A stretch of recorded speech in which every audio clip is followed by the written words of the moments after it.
Winner वो होता है जो बार बार हारने के बाद एक और बार प्रयास करता है। आप कंटिन्यूसली हारते रहेंगे, लेकिन विनर और लूजर जो है उसमें डिफरेंस यही होता है कि जो लूजर है वो एक पॉइंट पर आकर हार जाएगा, लेकिन विनर जो है वो एक और प्रयास करेगा, और ये जो एक और बार प्रयास है उसी में आपका सक्सेस छिपा हुआ है। सोचिएगा इसके बारे में। डियर फ्रेंड्स, आज 5 जुलाई 2021 है, दिन है मंडे। आई एम श्योर आप सबने अपना वीकेंड काफ़ी एंजॉय किया होगा। हमारे टेबल के ऊपर 4 इंपॉर्टेंट आर्टिकल्स हैं। आगे बढ़े उससे पहले, अगर आप यूपीएससी की प्रिपरेशन कर रहे हैं तो स्टडी IQ लेकर आया है एक कंप्लीट ऑनलाइन स्मार्ट कोर्स। ये ऑनलाइन स्मार्ट कोर्स जो है, इसके माध्यम से आप घर बैठे आराम से यूपीएससी की प्रिपरेशन कर सकते हैं। भारत की बेस्ट फैकल्टीज ने मिलकर इस यूपीएससी का ऑनलाइन स्मार्ट कोर्स डिज़ाइन किया है। कोर्स के features, subjects, demo videos, prize, सारी चीज़ें आपको 2 सोर्सेस से मिल जाएगी। एक है हमारा मोबाइल ऐप, एक है हमारी वेबसाइट। आज के लेक्चर की पीडीएफ को डाउनलोड करने के लिए check out my Telegram channel. You can follow me on Facebook as well. आज की पहली खबर, prime minister Modi to address CoWIN global conclave. ये कोविन ग्लोबल कॉन्क्लेव जो है, ये नेशनल हेल्थ अथॉरिटी की इंफॉर्मेशन के मुताबिक एक स्पेशल मैसेज जो है वो प्राइम मिनिस्टर साहब आज इस ग्लोबल कॉन्क्लेव को देने वाले हैं। और हमारा ये जो कोविन डिजिटल प्लेटफॉर्म है, इसके माध्यम से हमने हमारी कोवैक्सीन या फिर कोविशील्ड, जो कोविड को लेकर जो वैक्सीन्स हैं, तो इस वैक्सीन को लेने के लिए हमने कोविन का सहारा लिया। कोविन प्लेटफॉर्म पर हमारी अपॉइंटमेंट्स हमने बुक करवाई। और मैं आपको बता दूं कि दुनिया के बहुत सारे डेवलप्ड देश में भी ऐसा डिजिटल प्लेटफॉर्म नहीं है, तो भारत के लिए कोविन एक गर्व की बात है। इसी के साथ बहुत सारे देश इंटरेस्टेड हैं कोविन में। वो चाहते हैं कि ये कोविन प्लेटफॉर्म जो हैं वो अपने देश में भी रेप्लिकेट करें। कुछ कस्टमाइजेशन, कुछ बदलाव करने के बाद वो अपने देश में भी इस प्रकार का एक डिजिटल प्लेटफॉर्म क्रिएट करना चाहते हैं, और भारत इस चीज़ में दुनिया की मदद करने के लिए भी तैयार है। 35 crore 27 lakh doses of Covid vaccine administered in country so far. Ayush मंत्रालय Ayurveda data set on clinical trials registry India CTRI portal को लॉन्च करने वाला है। हरियाणा और गोवा, ये 2 राज्यों ने 12 जुलाई तक लॉकडाउन को एक्सटेंड किया है। कुछ रिलैक्सेशंस यहाँ पर दिए गए हैं। 4 जुलाई 1902 ये वो तारीख थी जब स्वामी विवेकानंद जी का निधन हुआ। कल 4 जुलाई थी, तो देश ने स्वामी विवेकानंद जी को याद किया। बेलूर मठ वेस्ट बंगाल में जो है वहाँ पर उनका निधन हुआ था, और उनकी उम्र उस समय पर 39 ईयर्स की थी। स्वामी विवेकानंद जी का जो कंट्रीब्यूशन है, आई एम श्योर आपको उनके बारे में बहुत सारी चीज़ें पता होगी।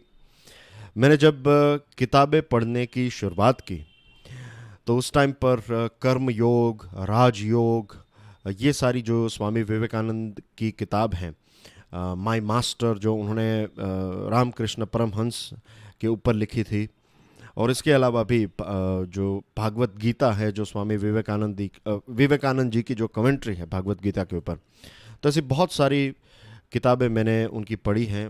और काफ़ी एक डायनामिक पर्सनालिटी थे, मेडिटेशन के मास्टर उनको नाम से वो फेमस थे। उनको मेडिटेशन का मास्टर कहा जाता था।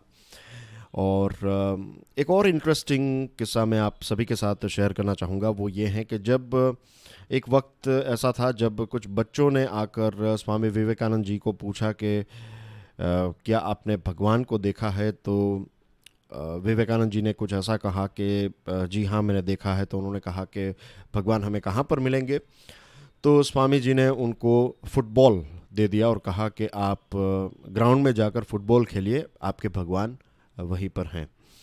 इसका एक बहुत ही डीप मीनिंग होता है। मैं चाहता हूं कि आप इसके बारे में सोचें। कहीं ना कहीं उनका कहना यही था कि जो भी चीज़ आप करें, गिव योर बेस्ट, और जब खेलने कूदने की उम्र है तब आप वही कीजिए। तो that was the message. Youngsters को काफ़ी इंस्पायर करते हैं Swami Vivekananda ji. Union education minister virtually आज निपुण भारत को लॉन्च करेंगे। अब ये निपुण भारत किस चीज़ के लिए है? निपुण भारत जो है इट्स अबाउट लिटरेसी, या फिर आप कहते हैं लर्निंग कॉम्पिटेंसीज को इम्प्रूव करने के लिए। जो फाउंडेशनल लिटरेसी और न्यूमरेसी है कि थर्ड ग्रेड के बच्चे जो हैं, हमारे देश के थर्ड ग्रेड के बच्चे 2026-27 तक पहुंचते पहुंचते सभी थर्ड ग्रेड के बच्चों के अंदर रीडिंग, राइटिंग और बेसिक न्यूमरेसी की कॉम्पिटेंसी हो, इसको लेकर ये मिशन है। और ये एक प्रीलिम्स में आपको ये चीज़ जो है वो पूछी जा सकती है, तो ये फैक्ट्स जो हैं वो याद रखिएगा। मिनिस्टर ऑफ स्टेट एग्रीकल्चर ने यह कहा है कि हमारे देश में 10,000 जितने फार्मर्स प्रोड्यूसर ऑर्गेनाइजेशंस को सेटअप किया जाएगा। होम मिनिस्टर अमित शाह ने all Sikh gurdwara management committee of Kashmir के एक डेलीगेशन के साथ मुलाकात की। Women and child development ministry ने सजेशन इनवाइट किए हैं। Trafficking in persons prevention care and rehabilitation bill 2021 जो है ये पब्लिक में रखा गया है। अब कोई भी बिल जो है वो जब तैयार किया जाता है तो मिनिस्ट्री उसको तैयार करती है, जैसे कि यहाँ पर WCD मिनिस्ट्री ने इसको तैयार किया है। फिर ये बिल जो है वो पब्लिक में रखा जाता है ताकि स्टेक होल्डर्स जो हैं, लोग अपने अपने विचार जो हैं, अपने अपने पॉइंट्स सजेशंस जो हैं वो दे सकें। फिर ये सारे पॉइंट सजेशंस को एनालाइज करके एक फाइनल कॉपी बनाई जाती है। फिर ये कैबिनेट में प्रेजेंट की जाती हैं। फिर जब कैबिनेट इसको ग्रीन सिग्नल दे देता है फिर इसको पार्लियामेंट में रखा जाता है और फिर राज्यसभा, लोकसभा या फिर लोकसभा राज्यसभा में से पास होकर फिर प्रेसिडेंट इसको साइन करते हैं और फिर ये देश का कानून बन जाता है और फिर इसको इम्प्लीमेंट किया जाता है। तो ये होती है इसकी एक बिल की पूरी प्रोसेस या फिर जर्नी। दुखद घटना है कि फिलीपाइंस में एक मिलिट्री एयरक्राफ्ट क्रैश हुआ और इसमें 45 लोगों की मृत्यु हुई है। लगभग 90 से ज़्यादा लोग इसमें शामिल थे, मीन्स इस प्लेन में ट्रैवलिंग कर रहे थे। और अभी तक लेटेस्ट खबर यह है कि 45 लोगों की मृत्यु हुई है। बांग्लादेश फोर्थ ऐसा डे है कि जब बांग्लादेश जो है वो पूरा शटडाउन है, पूरा लॉकडाउन में है, क्योंकि वहाँ पर बहुत ज़्यादा केसेस देखने को मिले हैं। जापान में एक लैंडस्लाइड हुआ और इसकी वजह से 2 लोगों की मृत्यु हुई है और 20 जितने लोग जो हैं वो लापता है। और दूसरी जो खबर बांग्लादेश के साथ जुड़ी हुई है वो ये है कि मॉडर्ना कोविड वैक्सीन जो हैं तो इसके डोजेस बांग्लादेश तक पहुँच गए हैं। अब बात करते हैं ओपिनियन एडिटोरियल्स के बारे में। हेल्थी चेयर, ये पायोनियर का एक इम्पोर्टेंट आर्टिकल है। हमारे देश की खुद की इंडिजीनियस कोरोना वायरस की वैक्सीन कोवैक्सीन ये भारत बायोटेक ने बनाई है और इसका थर्ड फेज ह्यूमन ट्रायल जो है वो ख़त्म हो चुका है। लगभग 28-29,000 लोगों ने इसमें पार्ट लिया था और एफिकेसी काफ़ी अच्छी सामने आई है। सिम्टोमेटिक कोविड केसेस में ये 77.8% एफिशिएंट है और सीवियर सिम्टोमेटिक इन्फेक्शन जो होते हैं तो इसके लिए 93.4% इसकी एफिकेसी है। तो ये एक अच्छी खबर है। और जनवरी से कोवैक्सीन को देने की हमारे देश में शुरुआत हुई। आपको याद होगा कि प्राइम मिनिस्टर साहब ने भी अपना फर्स्ट डोज उसी वक्त या फिर उसके थोड़े समय के बाद लिया था। Drug controller general of India DCGI ने ग्रीन सिग्नल दिया था जनवरी में और उस टाइम पर फेज़ 3 ट्रायल जो है वो चल रहे थे, तो इमरजेंसी ऑथराइजेशन दिया गया और जब ये कंप्लीट हुआ तो ये आंकड़ा हमें देखने को मिल रहा है, तो that is a good sign. एक चीज़ जो हमें ध्यान में रखनी है वो ये है कि आज भी इसका पीयर रिव्यू नहीं हुआ है। पीयर रिव्यू जो है वो बहुत ही इम्पोर्टेंट होता है और एक स्ट्रिंजेंट, एक बहुत ही स्ट्रिक्ट पीयर रिव्यू जो है ये किसी भी वैक्सीन के लिए इम्पोर्टेंट इसलिए होता है क्योंकि सभी वैक्सीन में कुछ ना कुछ साइड इफ़ेक्ट्स तो होती ही है। तो जब प्रॉपर पीयर रिव्यू हो जाएगा और उसका रिजल्ट हमारे सामने आएगा तब पता चलेगा कि कौन कौन से एग्जैक्ट साइड इफ़ेक्ट्स कोवैक्सीन के हैं। भारत बायोटेक ने यह कहा है कि अगस्त से लेकर दिसंबर तक ये कंपनी जो है ये 400 मिलियन डोजेस कोरोना वायरस की वैक्सीन कोवैक्सीन के तैयार करेगी। In January, it was approved for restricted use in emergency situations in the public interest as an abundant precaution in clinical trial mode, especially in the context of infection of mutant strain. जैसे मैंने आपको बताया कि उस time पर हमारे देश की सिचुएशन कुछ अलग थी और उस टाइम पर ये डिमांड थी कि हम जल्द से जल्द कोई वैक्सीन या फिर मल्टीपल वैक्सीन को रोल आउट करें। तो उसी इमरजेंसी सिचुएशन में उसी इमरजेंसी सिचुएशन को ध्यान में रखते हुए इसको उस टाइम पर इमरजेंसी यूज़ का एक सिग्नल या फिर एक परमिशन मिली थी।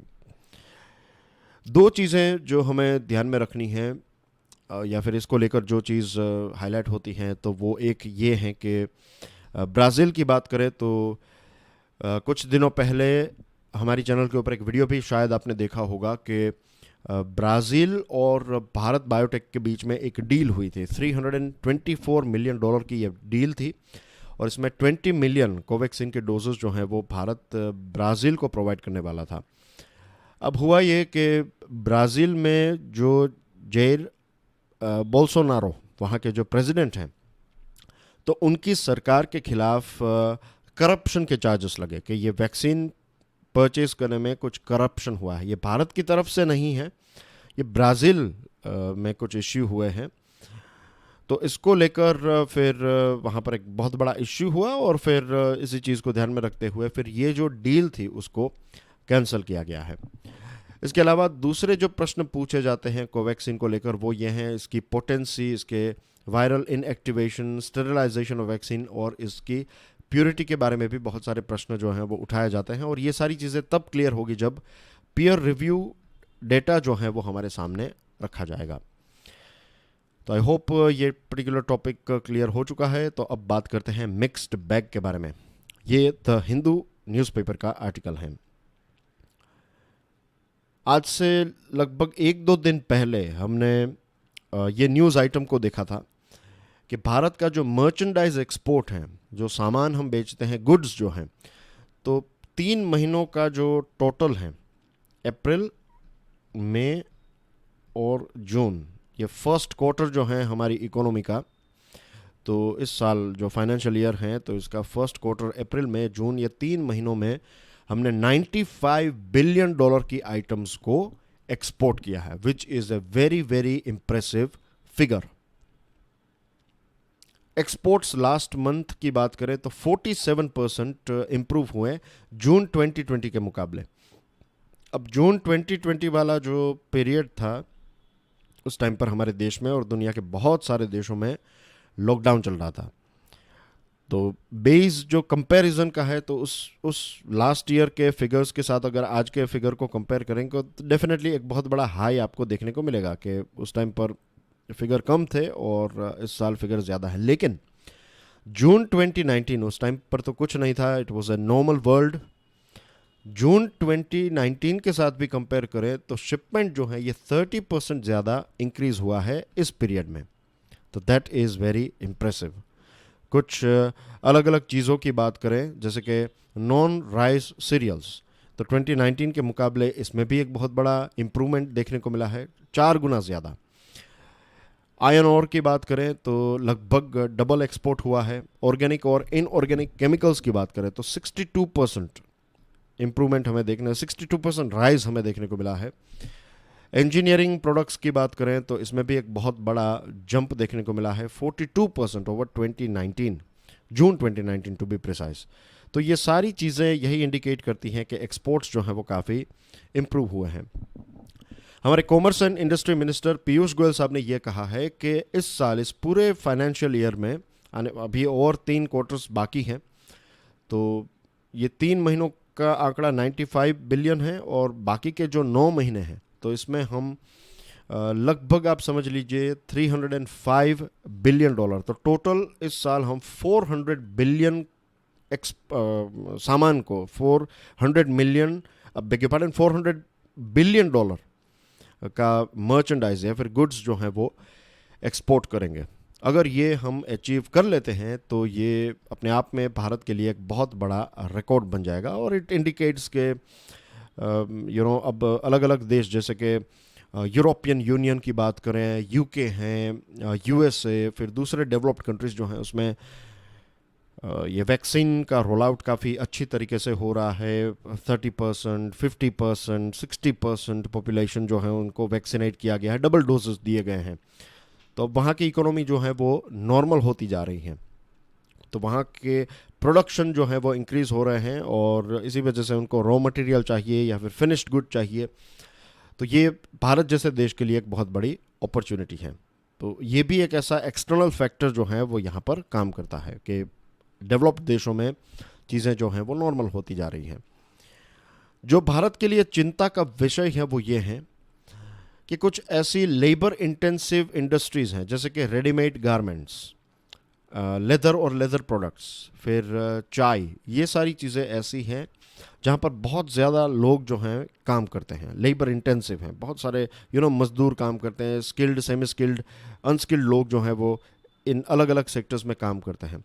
तो जून 2019 के मुकाबले अगर देखें तो इसमें कोई इतना ख़ास ग्रोथ नहीं हुआ। इनफैक्ट यहाँ पर डबल डिजिट डिक्लाइन हमें देखने को मिला है ये तीनों सेक्टर्स में, और ये तीनों सेक्टर्स लेबर इंटेंसिव सेक्टर्स है, यानी कि बहुत सारे लोगों की जॉब्स जो हैं वो इस सेक्टर में चली गई हैं। For a segment that provides large scale employment, the recent imposition of an import duty on a key raw material has thrown the sector's very viability into question. हाल ही में भारत सरकार ने कुछ ऐसे प्रोडक्ट्स हैं जो लेबर इंटेंसिव इंडस्ट्री के द्वारा use किए जाते हैं, तो ऐसे प्रोडक्ट्स के ऊपर इंपोर्ट ड्यूटी लगाई है। और जब इंपोर्ट ड्यूटी लगाते हैं यानी कि सामान जब आपके देश में आएगा तो उसके ऊपर टैक्स लगेगा, टैक्स लगेगा तो वो सामान जो है वो एक्सपेंसिव हो जाएगा, और क्योंकि ये सामान एक्सपेंसिव हो गया है तो इसकी वजह से आपका प्रॉफिट जो है वो कम हो जाएगा, क्योंकि फिर आपको चाइना, वियतनाम, बांग्लादेश और इन सारे अलग अलग देशों के साथ भी कॉम्पीट करना है। तो इसकी वजह से सिचुएशन ये हुई है कि बहुत सारे लोगों की प्रॉफिट कम हो रहे हैं या फिर नुकसान हो रहा है, वैसे भी ग्रोथ नहीं हो रहा था और ऊपर से इंपोर्ट ड्यूटी लगा दी, तो इसकी वजह से बहुत सारे लोगों की जॉब्स जो हैं वो चली गई है। तो सरकार को इस चीज़ के बारे में ध्यान देना चाहिए। फिर रेमिशन of duties and taxes on export products, अब नाम से ही पता चल जाता है, duties and taxes on export products को रेमिशन यानी कि फिर से आपको दिया जाएगा। तो आपने यहाँ पर जो जीएसटी पे किया और आप ये सामान को एक्सपोर्ट कर रहे हैं, तो आपको सरकार जो है वो कुछ पैसे वापस दे देगी, आपको एक पोर्शन जो है वो वापस रिमिट किया जाएगा।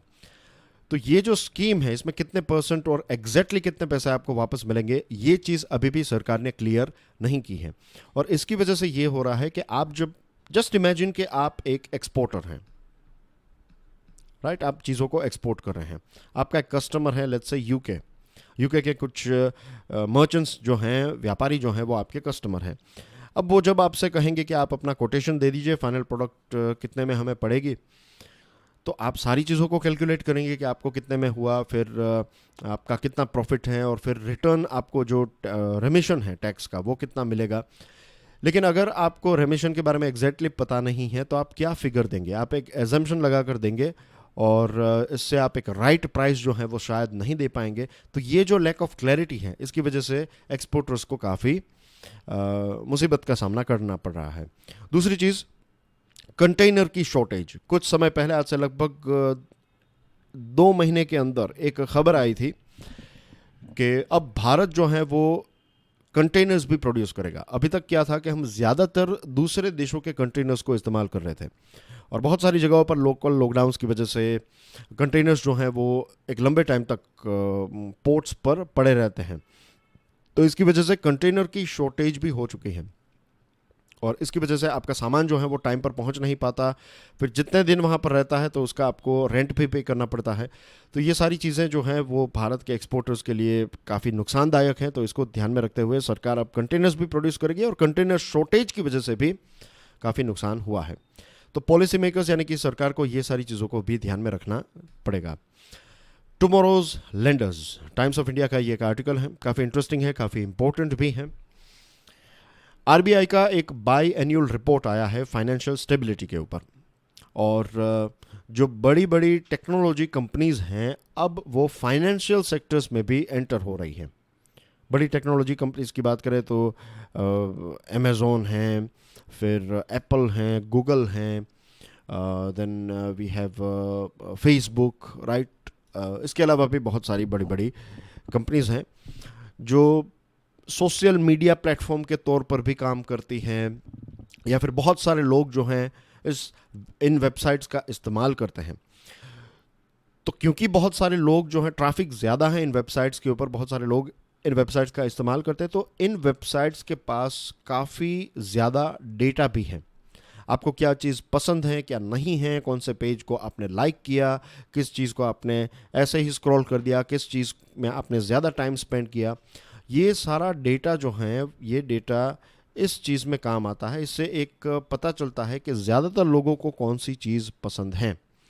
और जब पता चल जाता है कि मार्केट में इस पर्टिकुलर चीज़ की डिमांड है, तो फिर उस डिमांड को सप्लाई किया जाता है, यानी कि उस प्रकार के प्रोडक्ट्स और सेवाओं को बेचा जाता है। अब ये बड़ी बड़ी कंपनीज जो हैं, ये फाइनेंशियल सेक्टर्स में भी आ रही हैं। एक प्रकार से बैंक के तौर पर भी धीरे धीरे ये कंपनीज जो हैं वो काम करने लगी हैं। और इनका एडवांटेज यही है कि कहीं ना कहीं ये एक प्रकार से ई कॉमर्स के प्लेटफॉर्म्स बन चुके हैं। जैसे गूगल आप जानते हैं, देन अमेज़ोन, फेसबुक, कितने सारे प्रोडक्ट्स की एडवर्टीजमेंट हमें यहाँ पर देखने को मिलती है। और फिर वहीं से ही आप लिंक को क्लिक करके आप डायरेक्टली चीज़ों को ख़रीद भी सकते हैं।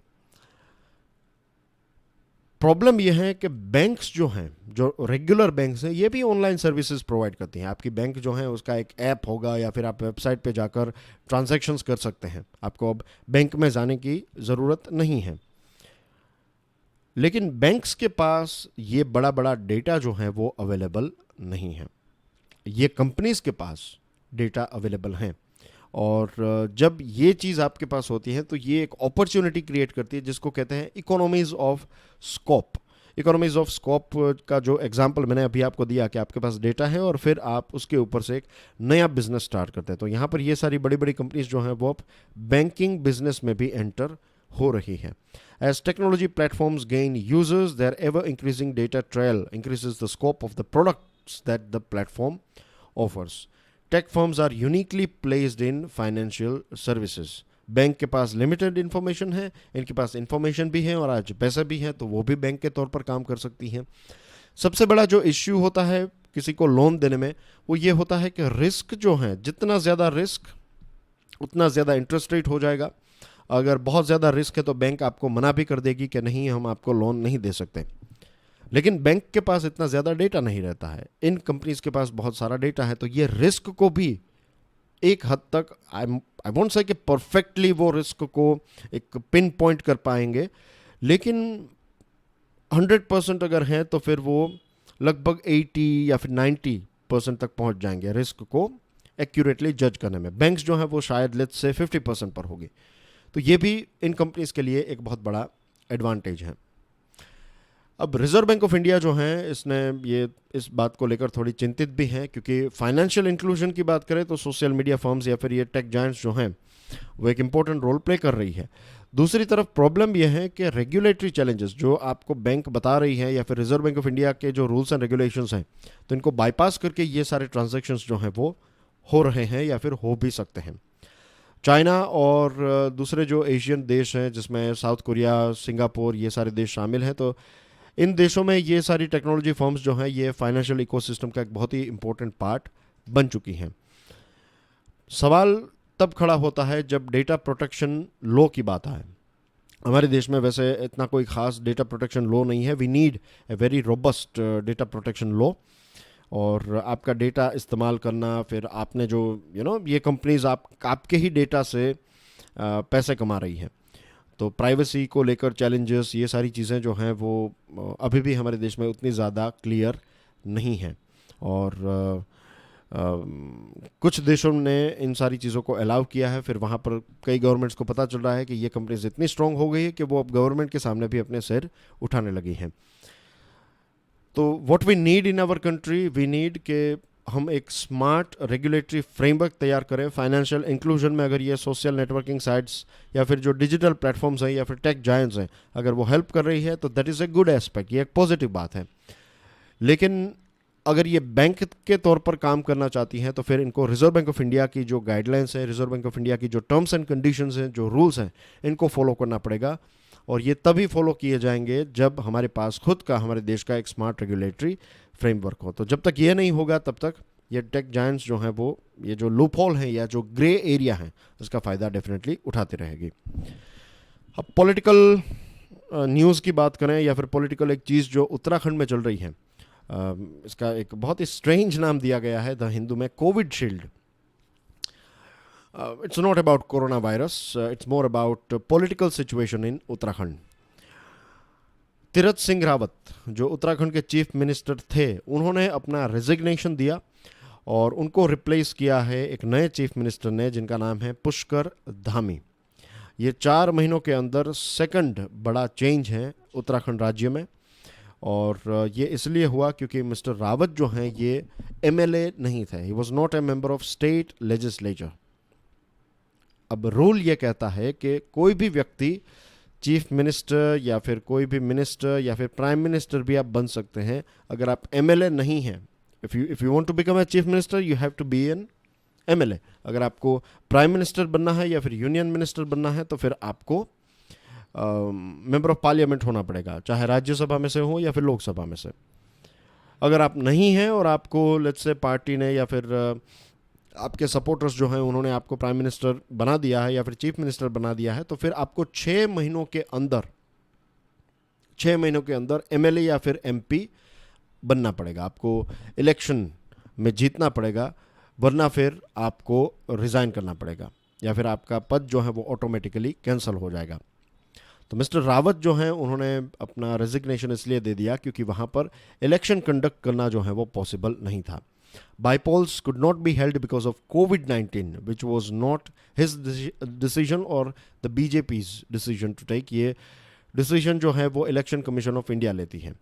अब representation of the people act 1951 ये एक इम्पॉर्टेंट एक्ट है, इसके बेसिक्स के बारे में आपको पता होना चाहिए। ये यूपीएससी की तैयारी करने वाले स्टूडेंट्स के लिए इंपॉर्टेंट है क्योंकि ये आपके सिलेबस का पार्ट है, और स्टेट लेवल की एग्जामिनेशन में भी representation of the people act 1951 के ऊपर से डायरेक्टली आपको प्रश्न पूछे जा सकते हैं। तो इस प्रकार की इन्फॉर्मेशन आपके पास होनी चाहिए कि कब तक आपको, अगर आप चीफ मिनिस्टर या फिर प्राइम मिनिस्टर, जो मैंने आपको एग्जाम्पल समझाया, तो उसमें 6 महीने this is the right time, तो इसके ऊपर आपको प्रश्न पूछा जा सकता है। तो आई एम श्योर अब इस डिस्कशन से आपको ये चीज़ क्लियर हो चुकी है।